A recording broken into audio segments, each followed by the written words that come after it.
L-Aġenzija Żgħażagħ il-Malta Film Foundation u d-Direttorat tal-VET u l-programmi STEM nedew attizzjonijiet ġodda tal-Malta Youth Film Festival u Jumpstart Film Festival, żewġ inizjattivi li saru punti fissi fil-kalendarju kulturali taż-żgħażagħ Maltin. Il-Malta Youth Film Festival mmirat għal żgħażagħ ta' bejn is-16 u 30 sena u jsostnihom fi produzzjonijiet mhux itwal minn 10 minuti bl-aqwa film rebbieħ jirbaħ €600. Is-sottomissjonijiet għalih se jgħalqu fl-4 ta' Mejju 2026.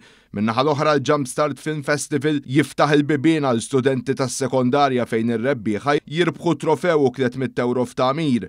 Is-sottomissjonijiet iridu jdaħlu sa 3 ta' Deċembru li ġej waqt l-avveniment prinċipali jsir fil-25 ta' Marzu li ġej.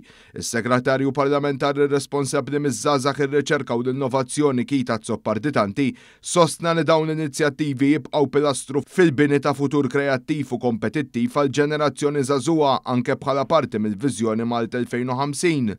Bħala gvern qegħdin naraw biex dak li kien isir fil-passat saħansitra fis-snin li ġej isir aħjar u permezz ta' dawn iż-żewġ film festivals li jittella Aġenzija Żgħażagħ qed naraw li ż-żgħażagħ tagħna l-artisti ikollhom kull opportunità biex isemmaw leħinhom, isemmaw il-vuċi tagħhom, ikunu kritiċi u anke jitrattaw affarijiet u suġġetti li jista' jkun ta' tabu għas-soċjetà tagħna.